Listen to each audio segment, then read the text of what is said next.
an Associate State Director for Advocacy and Community Engagement with AARP in California. AARP is a nonprofit, nonpartisan organization that empowers people to choose how they live as they age.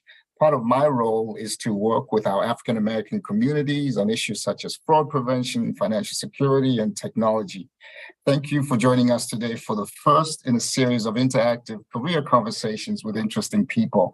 These conversations are designed to recognize and celebrate the achievements of African Americans in unique and unfamiliar careers, and also to share learnings and insights from those currently working in these fields. If you can see it, you can be it, as the old saying goes.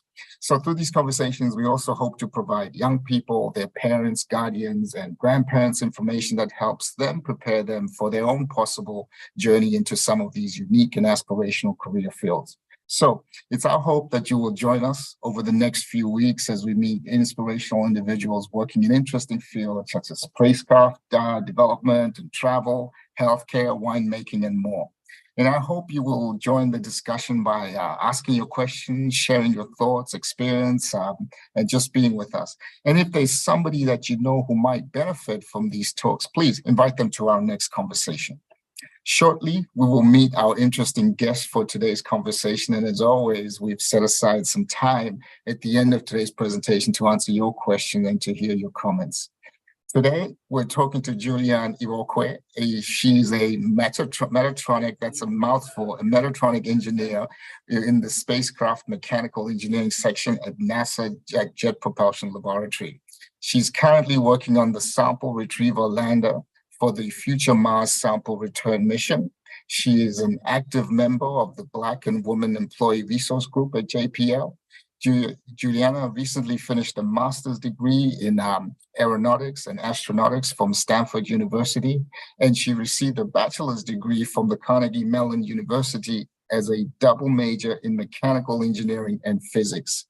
It was during her undergrad degree that she first learned about and fell in love with the goal of sending a human to Mars and all the novel space technology that's necessary to do so. Today, Julianne is going to be talking to us about her career path from high school to a newly minted NASA engineer. Now let's meet today's interesting person. It's my pleasure to welcome Metatronics engineer, Julianne Igbokwe. Welcome, Juliana. Thank you. Thank you for that introduction, Strat. Hi, everyone. I'm Julianne. I'm excited to talk to you today. I'm considered a new hire because I've been working for about a year. So I'm really hoping that everything I share today would be great for any younger people you know, or if there are any younger people watching this live stream, for considering a career in STEM. Also, I'm calling from Pasadena, California, so that's where I'm at today. Thank you, Julianne, for talking with us today. You know, you really have a very impressive bio. You know, I was sort of wondering to myself, you know, we all have 24 hours in a day. How do you use your 24 hours in your day to do all these exciting things? So really excited that you're here today with us. So, you know, Julianne, whenever we hear about NASA, JPL work, whether it's about stories about the James Webb Telescope or Curiosity spending a decade in Mars, you know, it always makes for real big, interesting news here on Earth. Can you tell us why the work that you're doing is so important to us here on Earth? Yeah, definitely. I definitely think space exploration is really important for our entire society. It definitely historically drives a lot of the technological advancements we have, a lot of things that become like common use for us today, like a GPS. Those things definitely always start towards the space and military side of things. So I think that space exploration is a great engine for all that cutting edge technology. And also JPL, we do like Curiosity and Mars rovers and explorations, which is the side I'm on, but we also do a ton of Earth missions. There are a lot of missions that are focused on studying the Earth, studying climate change, and a lot of work that is really directly impactful for all of us here. So I think that going into space is really helpful for us on Earth. Thank you very much, Jenny. I really look forward to hearing your presentation and learning more. So let me turn it over to you, and I know you got some exciting stuff to share with us today. Yeah, will do. I will share my screen. Okay, you can see me? Yes. Awesome. Okay, well, thank you again for being here. I'm Julianne, and I just have a couple of slides to walk through a bit of my journey to the job I have now and what my job looks like today. And I have a lot of photos, a lot of good space photos in here. So if you have any questions about any of the photos or videos I show throughout, please be sure to hold on to them and ask me at the end. This one is a picture of me under the Endeavour shuttle, which is really cool. Okay. So yeah, like I said, starting with getting to JPL, then the bulk of it being my work at JPL, and just ending with a little bit of advice, especially for anyone who is, pre-career or at the beginning phases of their career. Okay, who am I? So I'm Julianne. I'm from Fairfax County, Virginia, which is Northern Virginia, outside of DC. Things I love to do, I like to make music, like electronic composition. I'm a big theater nerd, just saw Hadestown last week. I love comedy. This is the comedy club that I went to, I feel like 4 times a month when I was in undergrad. And I also am really passionate about personal finance. And so I'm going to sprinkle a little bit of finance conversation throughout these slides. And also, I love working with kids. This is a screenshot of me doing some online tutoring with a little kid during COVID. Okay, starting off with high school. So in high school, I was definitely like a try hard kind of student, and I worked super hard academically, but I also did lots of extracurriculars. I took theater class and did school plays and community plays. I played sports every single season of the year, which is where all these pictures come from. And you can probably guess what my high school color was. And of course, I just spent a ton of time with my friends. And I definitely found high school to be challenging, like academically, but I knew that I wanted to go to college. That was what most people from my high school were going to do. And so when I was thinking about what I should major in, I really enjoyed taking physics class. And so I thought I'd be a physics major and also add engineering on top of that. And so for undergrad, I went to Carnegie Mellon, which is in Pittsburgh, and I had a double major in applied physics and mechanical engineering. And that turned out to be a ton of work. And it turned out that I was not an amazing physicist, definitely not meant for physics so much as I am for engineering. So I definitely stuck with that track. Speaking of track, I also continued to do track in college. I was a thrower. There's a picture of me with my throws team. I worked as an RA, which is a resident assistant. Those are the undergrads that stay in like a freshman dorm and kind of help out in the dorm life. And I wanted to highlight that because on the personal finance bit, that was definitely a big aspect of me being able to afford my undergrad degree. So that was really helpful with that regard.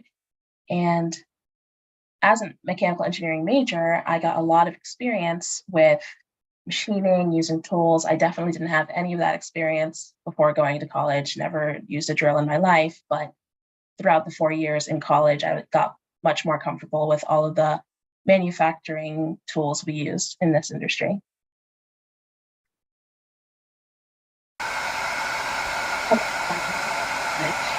Pause that for a second.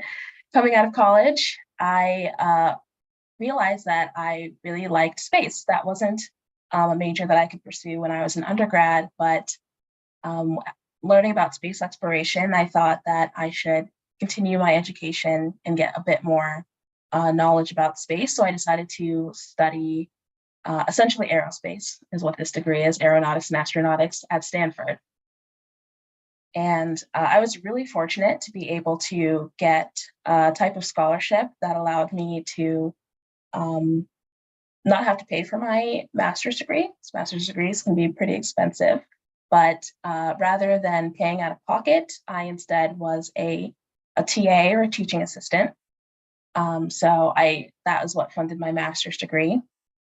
And besides from that, I did a lot of robotics, mechatronics, electrical engineering work, a ton of robot autonomy. And that was really huge for expanding my knowledge of everything that goes into this industry.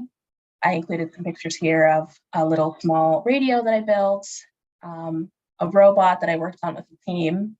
And I also added this video of a really simple proof of concept for a kind of space deployable project that I worked on. In this video, we are heating up this structure with a blow dryer, and a really cool thing happens where it starts to deploy.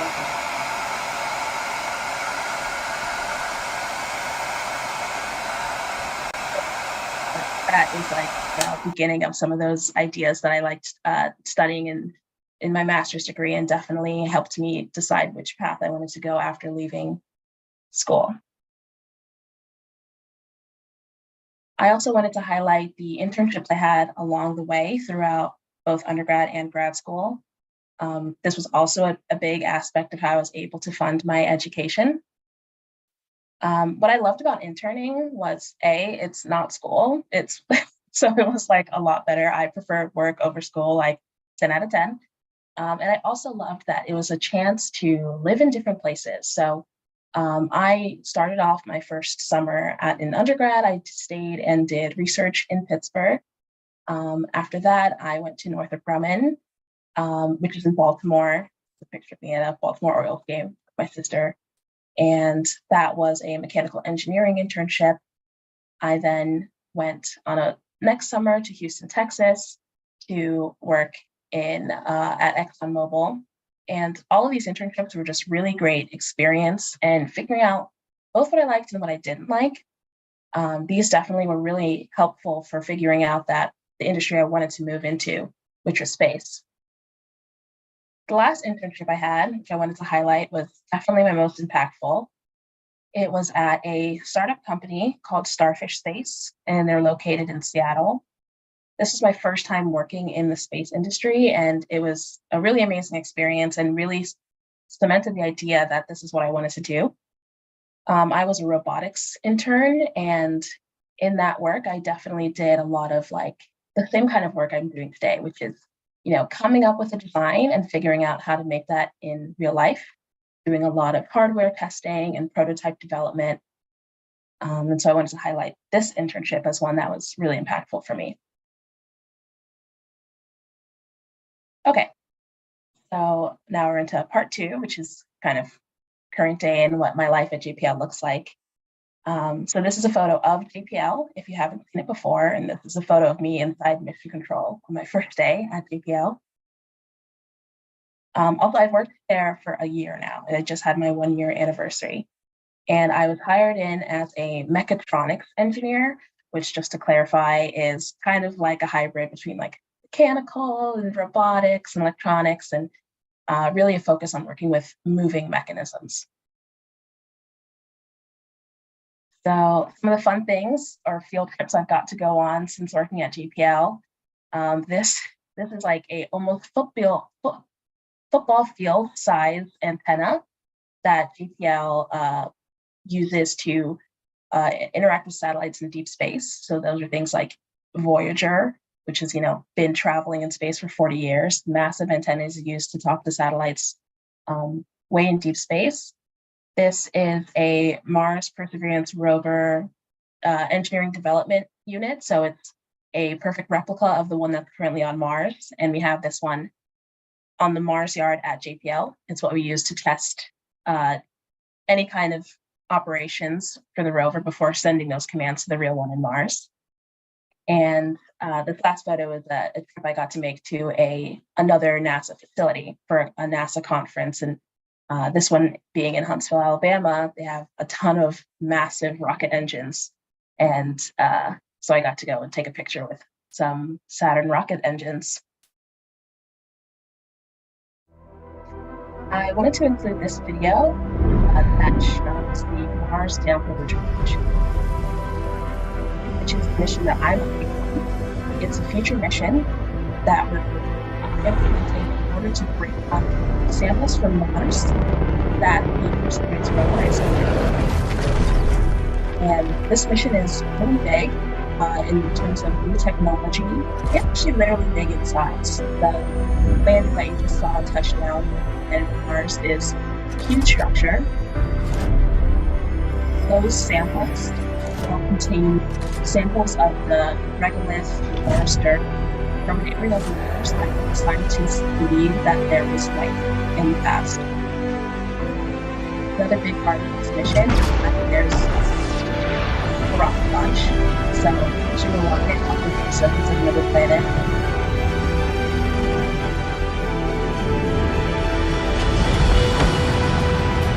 As you can see, there are multiple steps for this mission. So it's quite complex, and requires both NASA and the Southern European Space Agency working together.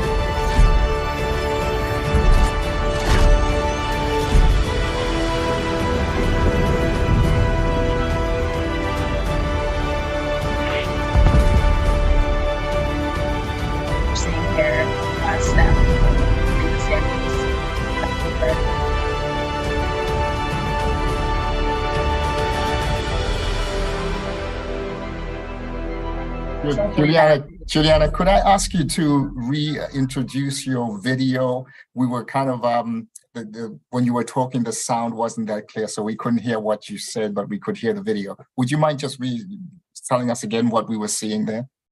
Oh, okay, sorry about that. Yeah, the video sound is high. Yeah, that was just a video of, and thank you for letting me know, Strat. That was just a video of the Mars sample return mission, kind of laying out the steps of starting with the Perseverance rover, collecting samples on Mars. Perseverance is drilling in areas of Mars, an area called Jezero Crater, where they believe that there was once possibly life on Mars. And so those really scientifically interesting samples will get carried back via the lander and the rocket and the spaceship and everything you saw in that video. And that mission is planned for about 10 years from now. And that is also the mission that I'm working on. And so a little bit more detailed deep dive into what my work looks like day to day. I would say my work is broken down into like kind of two halves, the first half being mechanical design work. So I, get a task, some kind of problem, something we need to design. I usually start with CAD, which stands for Computer Aided Design. And that is the software or the tool that we designers and mechanical engineers use to create 3D models of the parts that we're hoping to create. And so this is a 3D model of that lander. This is what it looks like when you're working with CAD. From there, after having drawn my design, I usually move forward in analyzing it. And I wanted to include some of these equations. This is like my actual work, because looking over it, a lot of it is definitely the kind of math that I learned even starting in high school, like in physics class, learning how to do a free body diagram, and definitely a lot of the equations that freshman or sophomore mechanical engineer would learn how to use. And as you can see, a lot of this takes place as pretty much what we call hand calculations. Oftentimes I move to Excel to work with bigger data, or maybe you might use MATLAB to process large data sets. But after having design, I then can calculate the performance of my design. Is it robust enough? Is it stiff enough? Is it strong enough? And then another step is what I hear called learn. I do a ton of learning at my work, especially because I'm a new hire. This is a screenshot of our, internal Wikipedia, which has tons of knowledge. I might go there to learn, what are some other solutions other people have used for my problem. I sign up for trainings all the time. A training might be how to work with bolted joints or something specific like that. And I also learn just by showing my work to more senior engineers and getting feedback on my design. Anyone I talk to at JPL, they're all super sharp and super smart. And so they could all have some really great ideas for how I can make my design better. And what I really should have on this slide is some arrows to show how I just keep going between all these steps again and again, iterating on designs, making them better, changing them as requirements and new information changes. Mechanical design is a huge aspect of my work. Another aspect of my work is hardware testing. So this is basically what's happening a little bit after you're moving from just having drawings and models. You have to start prototyping. So here is a mechanism that I'm helping to test. This is pretty much like a mock-up or prototype, a simple version of a mechanism, where what's actually happening here is somewhere in this part of the structure, there is a detonation or a release of a device, and it creates a shock, like a really strong shock. And so we wanted to test how much shock it produces. And we also wanted to try different materials to see how we can attenuate that shock so it's not as severe. I laid out all of the different materials we tried. We tried something called honeycomb. It kind of looks like a bead's honeycomb. It's made out of aluminum. We tried regular old crafting felt, backing that up. We tried something called a wire mesh. We even tried just regular cardboard, and also we tried a metal foam. And so I'll give you like 5 seconds to mentally decide what you think performed best and the thing we're going to currently move on with. It was actually the metal foam. And I included this video of what it looks like when the detonation occurs and the mechanism crushes this metal foam. And it looks pretty slow here, but this is actually filmed at 40,000 frames per second. So that's how much it's slowed down. In real life, it is very fast. This movement only takes about 10 milliseconds. It's very loud. We have to wear hearing protection when we test it. So using this camera footage and also lots of different sensors called accelerometers and gyroscopes, we can measure the shock event and then take that data and using various scripts and software, be able to process it and look at our impact event. And that's the kind of things that I'm doing in order to figure out which of those materials was best suited for this application. Okay, I just wanted to round out my slides with a little bit of advice, pretty much with like high schoolers or early undergrads in mind when they're thinking about if they want to pursue an education in engineering. One word of advice that I would give is to definitely to find safe spaces for you. For me, that was definitely looking for other spaces with other Black engineers, other female engineers. I included these pictures of the Black engineers resource group at JPL. These are definitely people that I really rely on for support and guidance and connection. And they have been super helpful for me at all points in my education and career. Finding people who you really connect with is really great.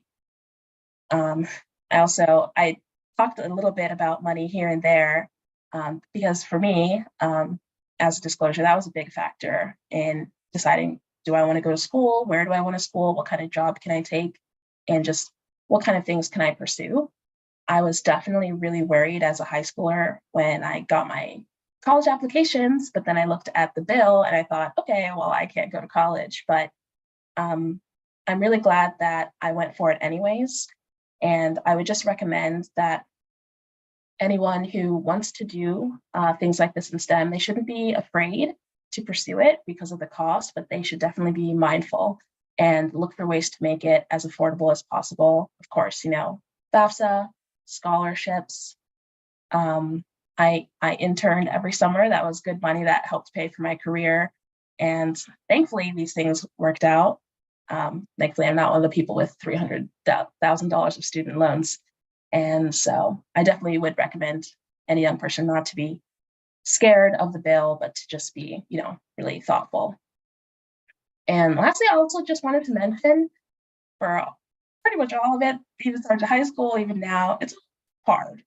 And I don't say that to be like dissuasive or to intimidate anyone, but just to really acknowledge that the kind of people doing this work, you don't have to be a genius. It definitely doesn't come naturally to me. Like, I would say that math was one of the hardest classes I took. I had to retake some math classes in high school because I bombed them so badly. And learning how to code was a massive challenge for me, but it's okay that it's hard.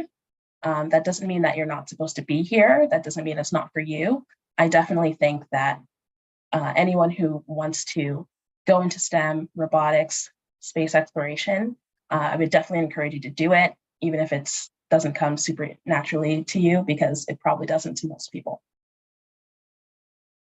And yeah, that is all the slides I had. Thank you so much for listening and for being here. I like this GIF of the mission control room when the rover touches down and they do their little side acceleration. I love that. Thank you very much, Julianne. That was not only an eye-opening presentation into the work that you do, but also why it's so important to us, and a really helpful guide for someone looking to go into that field. So, folks, if you have any questions, please feel free to raise your hand or put your question in chat, and we will have our guest, Julianne, provide some answers for you. But Julianne, I had a couple of questions I wanted to ask for myself. I'm really appreciate that you mentioned that, your challenge with maths. That's something I remember in high school I struggled with too. And sometimes you get the feeling that because maths is so important that there's no other avenue or options for you. So I'm glad that you shared your experience about, even though you struggled with it, you still persevered and made something out of it. Did you work with a mentor as you pursued your career? How important were mentors for you if you worked with one? Yeah, I would definitely say mentors are huge. I would say it's part of how I even got the job, reaching out to the people I did, which for me was just going on LinkedIn, seeing other Black women working at JPL as mechanical engineers and reaching out and saying, like, how did you do it? Like, how did you get this job? And those are still people that I really rely on today. And I've created new mentors since I've gotten here, people I can meet with to just ask pretty much everything. I think it's great to have someone that you could really, have their confidence and ask them very genuine things. I also have really great technical mentors. So people who I can just come to with problems, someone who would never make me feel stupid, who has the time and the patience to explain things to me. That is definitely really huge as someone who feels like, wow, there is so much engineering I had never even heard of, and everything is moving fast. So I'm really grateful for the people that I can talk to both about career and personal things and get that technical help from. Thank you. And we got a question from Ann Lee. So I'm going to invite Ann Lee to take herself off mute and come on and ask her your question. You got a great question for our guest. Care to take yourself off mute and ask your question? Yes, thank you very much. First, I would like to thank you and to highly commend you for the job that you're doing. It's such an excellent job. My question is, how did you stay motivated? Because it can be very discouraging to pursue an area which is very, very, I don't want to say male dominated, but it is. They are looking for women in scientists. I am a woman scientist myself. So I would like to know how you stay motivated. Thank you. Yeah, thank you. That is a great question. And I'm honestly thinking, man, how did I do it? Because honestly, I swear it was hard. Even starting from college, I was like, wow, it is really tough. I think finding my own people was huge. Having someone that I could struggle alongside. As I mentioned, other Black engineers, other female engineers, that really helped staying motivated. I also think just I don't know, it's almost like a stubborn thing. When I went to undergrad, I was a physics double major, and I had no business being a physics double major. I was not doing great, but I was just so determined, I will get this double major. I will figure out quantum mechanics if it's the last thing I do. And so I think when the work is really challenging, or even the environment can be really challenging, I think having a little bit of stubbornness, or just really being determined that even if they don't think I can, I don't care what they think, I'll figure it out. I will make it happen. yeah, so I think that's one of the things that I find motivating, in addition to having my people. They're a really nice place to retreat to when things are getting tough, to, kind of decompress, remind me that I'm doing okay. Thank you for the Wonderful. question. Thank you, Annalie, for that. That was a great question. And just some stats. It says only 2% and 3% of Black women are involved in this engineering field that Julianne's involved in. So it really is a low number, and it is really doesn't have a lot of people of color too in it. So I appreciate that question. Let's. I'm going to invite. Is it Cosette Lee to take yourself off mute? Do you have a great question about school and career choice? Would you like to ask a question? Yes. Good evening. Thank you. With sharing the career and everything. Can you hear me? Mm-hmm. Yes, but speak up a little bit if you don't mind. So I have two questions. Why did you choose Carnegie Mellon University in Stanford? And then also, what about your family? Did they support you? Were they happy with your career choice, or did they feel that you were, not going to succeed? So why did I choose CMU in Stanford? I think for Carnegie Mellon, I remember that process of applying to a lot of different schools. I think Carnegie Mellon was just a good intersection of the reputation of the school, the fact that it was too far away from home, like Pennsylvania versus Virginia, still on the East Coast, and also the scholarship package that they offered me. That was definitely a really big factor at the time, was the affordability of the institution. And then for Stanford, I only applied to a few grad schools, but Stanford was the only one. This is like not common at all, but they were willing to fund my degree. And so that was huge. I definitely also wanted to move to California. So that definitely seemed like a godsend. And that is what took me to Stanford. And I think I'm pretty glad with those choices, especially Stanford. And my family and my career choice, I think my family was pretty supportive. Not a ton of engineers in my family. I'm Nigerian, so many more doctors and nurses than engineers. And so I think my family was just kind of like, surprised, but also like, good for you. And yeah, so my family was definitely always supportive of those choices. Thank you. Thank you, folks. Feel free to raise your hand or put your question in chat, and we'll look to Julianne to provide some answers for you. I have to ask you, and you mentioned growing up, part of this series, we say, if you can see it, you can be it. How did you, when did you know that this is definitely a field you wanted to go into, being that I think you said, this is not something that you really saw growing up, or is it something that you did see growing up? Was there a point that you knew this is what you wanted to go into? Yeah, I feel like for my first couple of years of undergrad, I'm, broadly a mechanical engineer.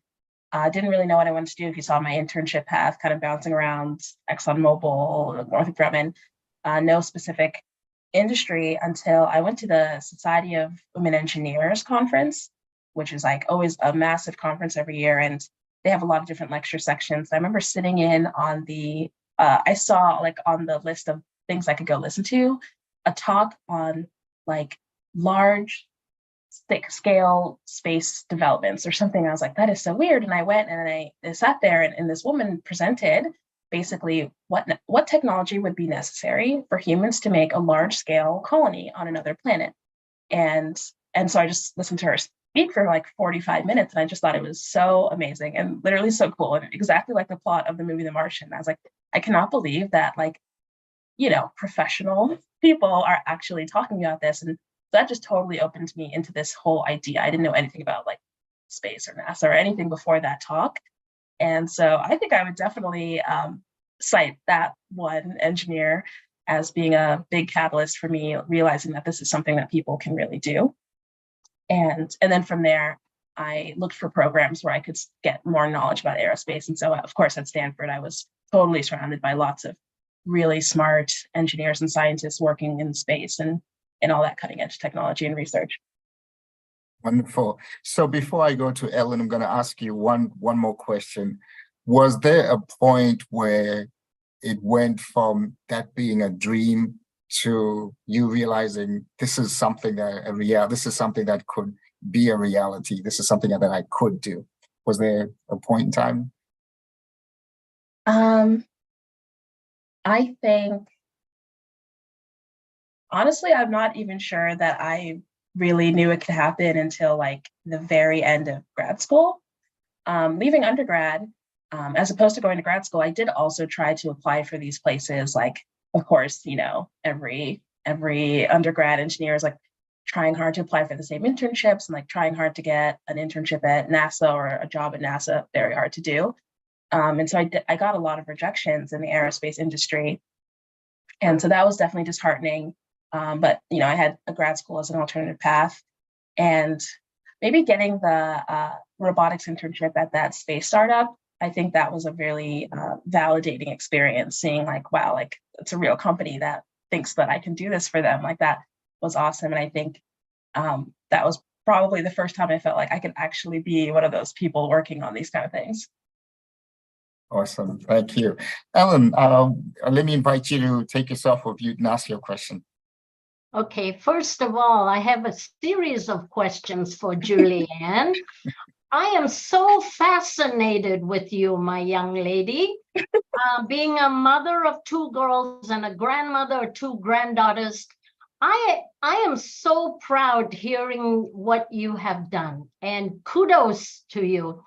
May I ask, are you the only child or are you the only daughter for your parents? I'm actually the last of four, and I'm pretty significantly younger than my most senior sibling is 10 years older than me. Okay, so you're the baby, so they must be very proud of you. Very good, very good. You've made some really good choices, and I am sure that they're very proud of you.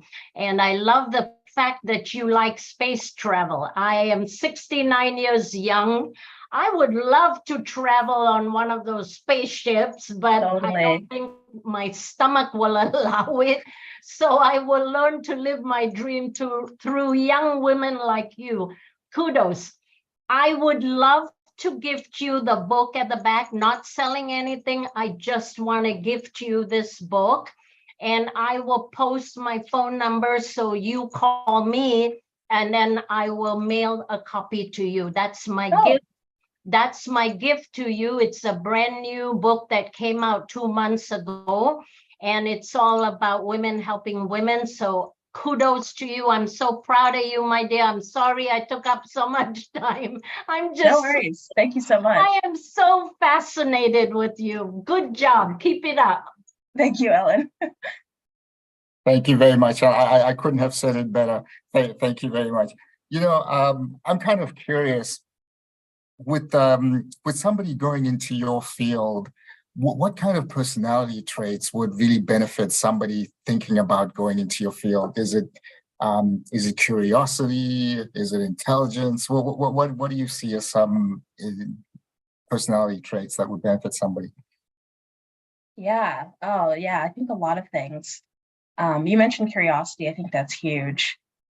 Even in the time I've had my job, I find myself asking a lot of questions that I don't think I used to ask, like, oh, like, how does that work? I see like an interesting door hinge and I'm like literally wondering what's inside. So I think that kind of interest and curiosity about the physical world is definitely really helpful. I think, of course, a certain level of determination and resilience is really important. Definitely needed that to get through school. A lot of hard things, a lot of bad grades, or times where you feel like maybe this isn't for you. And even in the working world, times where you put a lot of energy into an idea or a design and you present it and your reviewers don't like it. Okay, no problem. I'll try something else. Leading into that, I think an ability to have a lot of divergent thought. You need to be able to come up with a lot of different ideas and compare them and not get too bogged down on one thing, but to just really be able to visualize a lot of different paths and try them out and decide which is best. And then I'm also just going to say, like, being personable, having the ability to communicate and work with others. I don't think there's any engineer or even probably scientist in the world who's doing all the work by themselves. So being able to be a likable colleague, to explain your ideas to other people, and hopefully like not be a jerk so that people want to have you around is definitely really important. You know, I smile because I've often heard, you know, engineers are sometimes some of the most difficult people to work with, that they're not people, but it sounds like, you know, that's just maybe a stereotype or a myth. What do you say to something like that? Well, yeah, it is definitely true that there are some like really smart people who maybe are not, you know, super high EQ and they're super valuable, but I envision a future where being personable and kind and, you know, tolerant of others and patient, everything like that is, I believe that that should be just as important when you're looking to build a team of people to work with, because that really matters.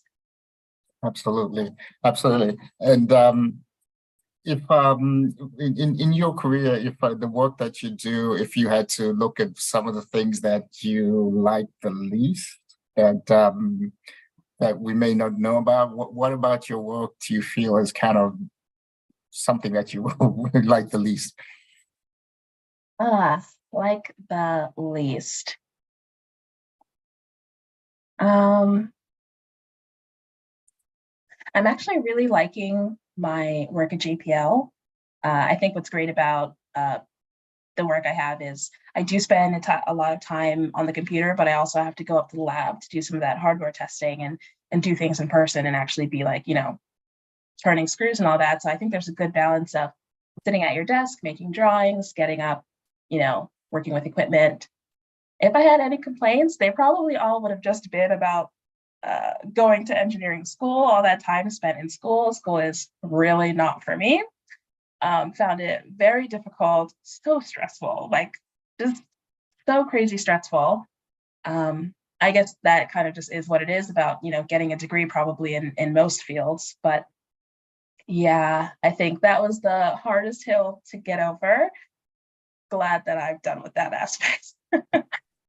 Well, thank you for sharing that. And that was a question that I was going to ask you is, you know, it's in an industry or in a career that you have, you know, it's such a long-term projects that you work on and they're so focused and take a lot of time and dedication. What do you do to, for yourself, to get your relief, to get centered?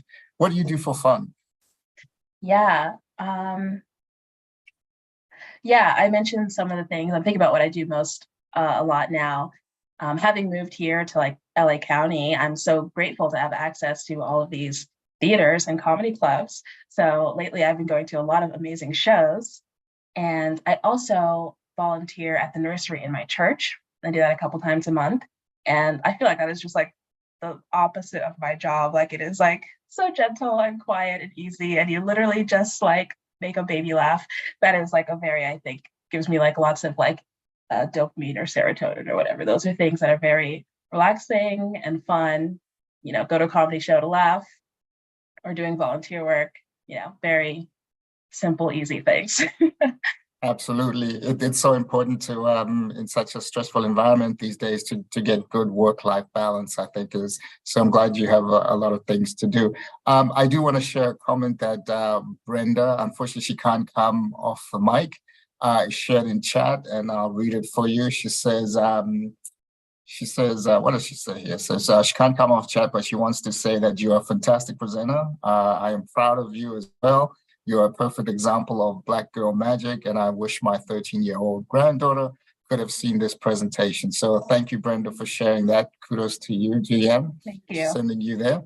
And yes, we will be sharing a link on this for our YouTube streaming. So you've told us about what you like about your work the least. what do you like the most about it? What's the most satisfying thing that you find in your work? I really like the learning. I think it honestly feels like kind of empowering, the things I'm learning about through this job, like just new skills all the time, more understanding of how things work.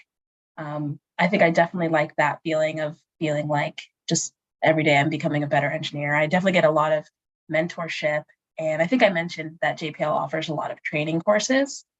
So I'm really enjoying that. And I guess also just being around really smart people. Um, Sometimes it's kind of overwhelming or intimidating, but I try to remind myself of that phrase of iron sharpens iron. And so I think like, okay, like if I'm just around these people enough, I will absorb by osmosis and one day I can become as smart as them. And I think that is like a really appealing goal of getting as smart as people who are my mentors today. Wonderful, wonderful. You did share quite a lot of advice for young people looking to go into this field. Well, what advice would you have for parents, guardians, grandparents who want to support maybe a young daughter or a grandchild or somebody that they're mentoring going into this, who's considering going into this field? What advice would you have for them? Hmm. Um, I guess some things that come to mind. I'm learning about even more of them now that I'm out of school, but I see a lot of really cool programs meant for young people. A lot of different programs like First Robotics kind of things that give people as young as like, sixth grade the opportunity to get that hands-on robotics experience. A lot of dedicated companies or institutions that want to teach young people how to write code. I think giving a young person, a student, any kind of those opportunities would be really amazing. And I'm also like very often like surprised by like how much of my day I'm using like pretty early level skills. And so I really do think the kind of things that we're learning in middle school and high school are really important foundations.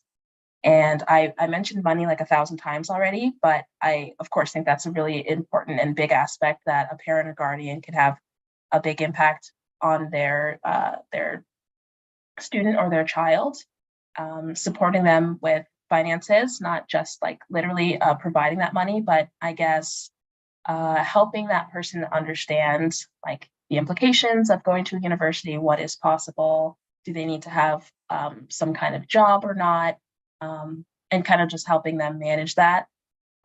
For myself now and like at my age, a lot of my peers, we were like worried about our student loans. And so I think I'm very super grateful that I don't have to be in like a really tough situation with paying off massive amount of loans. And I'm also so glad that I didn't avoid any of the opportunities I had for fear of not being able to pay for it. So depending on, your background and your financial standing, I think that can be a really important thing to help your young person with. Wonderful, thank you. And for high school students thinking about this field and preparing about this field, going into this field, are there kind of lessons or courses that you think that they can start learning in high school that will put them in a good position as they get to maybe to university and grad school? I don't think they probably have to do anything too extra, but when I was in high school, I was fortunate enough to be able to take AP classes because my high school offered them. So I did take like AP physics. I think I did a little bit of calculus. I don't know if high schoolers still use Khan Academy, but I used that a lot to learn those things. I don't really think I did any kind of extra programming beyond whatever I needed to learn in school, but I will say to, pay attention because it matters. I feel like a joke I used to hear all the time about like algebra is like, when do you need this in real life? When do you have to solve for X in real life? I solve for X every day. I'm like, I cannot believe these people tried to fool me into thinking like geometry wasn't important. The way I like ignored trigonometry, you know, I wish I could go back in time and be like, girl, get off your phone, pay attention. You will literally have to do this all the time. So if you're thinking of STEM now, then definitely, you know, pay attention in those classes. Yes, you know, sometimes it's hard to convince teenagers that that you know a little more than they do, you know, because sometimes they're in that phase where they know it all. So, but I guess they can be forgiven. Well, Julianne, this has been an absolute pleasure talking with you today about your interesting career field and your work. Unfortunately, we are out of time, and I do want to thank you very much for the conversation and for sharing with us your very inspirational story. I also want to thank everybody who joined us today for your comments, your questions. I hope you will you found this conversation interesting and helpful, which I think you have. And I hope you'll also look into some of the other conversations that we have coming up in the week. As I shared, these conversations are really designed to recognize and celebrate the achievements of African Americans in unique and unfamiliar careers, and to share learnings and insights from those currently working in those fields. If you can see it, you can be it, as the old saying goes. And with that, I do want to thank all of you and say goodbye and look forward to our next conversation. Thank you very much for being here. Thank you. Thank you so much. Have a